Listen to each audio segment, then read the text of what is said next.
हर हर महादेव प्रिय श्रोताओं, स्वागत है आपका आपके अपने चैनल दिशा स्पिरिचुअल पर। जिनके चरणों की धूल से मिलती है जीवन की दिशा, जिनकी वाणी से खुलते हैं ज्ञान के द्वार, ऐसे सदगुरु को शत शत नमन।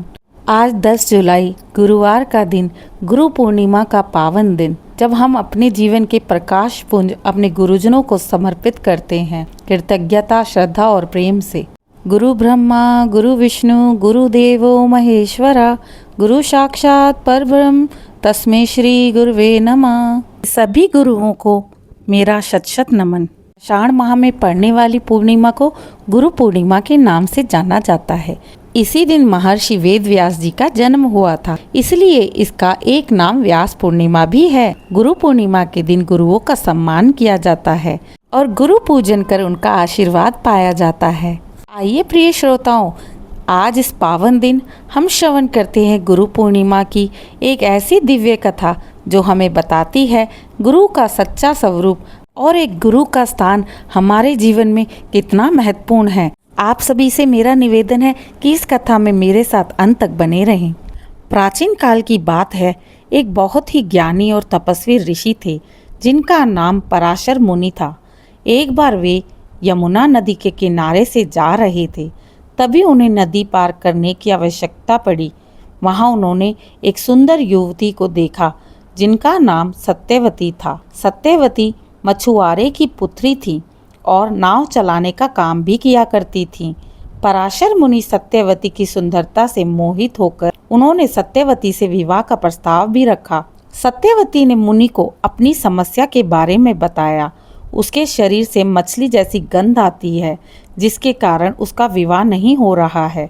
पराशर मुनि ने अपनी तपस्या के बल से सत्यवती को यह वरदान दिया, उसके शरीर से कभी भी कोई दुर्गंध नहीं आएगी, बल्कि उसके स्थान पर सुगंध आएगी।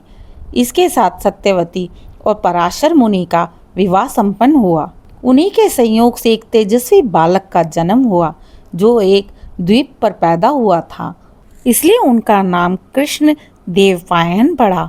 उनका रंग सांवला होने के कारण कृष्ण और द्वीप में जन्म होने के कारण देवपायन कहलाए गए। बड़े होकर यही बालक परम ज्ञानी और तपस्वी बने। उन्होंने वेदों को 4 भागों में बांटा, ऋग्वेद, यजुर्वेद, सामवेद और अर्थवेद। वेदों का विभाजन करने के कारण उन्हें वेद व्यास के नाम से जाना जाने लगा। वेद व्यास जी ने केवल वेदों का विभाजन ही नहीं किया, बल्कि उन्होंने महाभारत जैसे विशाल महाकाव्य, 18 पुराणों और ब्रह्मसूत्रों की भी रचना की। उन्होंने अपनी पीढ़ियों के लिए ज्ञान का एक ऐसा भंडार हमें दिया है जिससे आज भी पूरी मानवता लाभ उठा रही है। इसी तरह आषाढ़ पूर्णिमा का दिन महर्षि वेद व्यास जैसे महान गुरुओं के जन्म को याद दिलाता है, जिन्होंने अज्ञानता के इस अंधकार को मिटाकर हमें ज्ञान की ज्योति दी है। यही कारण है कि यह दिन गुरुओं के प्रति हमारी श्रद्धा और सम्मान को दिखाता है, गुरु पूर्णिमा के रूप में मनाया जाता है। आज की कथा आपको कैसी लगी कमेंट में जरूर बताएं। आइए आगे सुनते हैं एक और लघु कथा। ये कथा पौराणिक समय से सुनी और कही जाती है। पुराणों के अनुसार एक बार राजा जनक ने अपने राजपुरोहित से प्रश्न किया, हे गुरुदेव, गुरु की महिमा क्या है?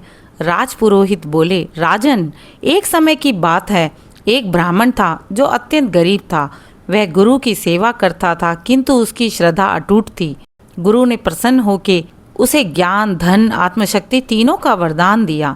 कुछ समय बाद वह ब्राह्मण राजा बन गया और फिर भी गुरु सेवा नहीं छोड़ी। जब उससे पूछा गया कि तुम इतने वैभव में भी गुरु चरणों में क्यों झुके रहते हो, तो उसने कहा, धन से राज्य चलता है लेकिन गुरु से जीवन चलता है। गुरु ही जीवन के अंधकार को मिटाकर आत्मज्ञान का दीपक जलाते हैं। गुरु केवल हमें ज्ञान नहीं देते, वो हमें अंधकार से निकालकर जीवन का वास्तविक अर्थ समझाते हैं। गुरु हमारे भीतर की शक्ति को जगाते हैं और हमें जोड़ते हैं परमात्मा से। आज इस गुरु पूर्णिमा के पावन अवसर पर हम सभी अपने जीवन के गुरु को अंतर्मन से प्रणाम करते हैं और उनसे प्रार्थना करते हैं कि उनकी कृपा हम पर सदा बनी रहे। अगर आपको ये कथा और इसका संदेश अच्छा लगा हो तो इस ज्ञान को औरों तक पहुंचाने के लिए वीडियो को लाइक करें, शेयर करें और चैनल दिशा स्पिरिचुअल को सब्सक्राइब करना ना भूलें। कमेंट में हमें बताएं कि आपके जीवन के गुरु कौन हैं,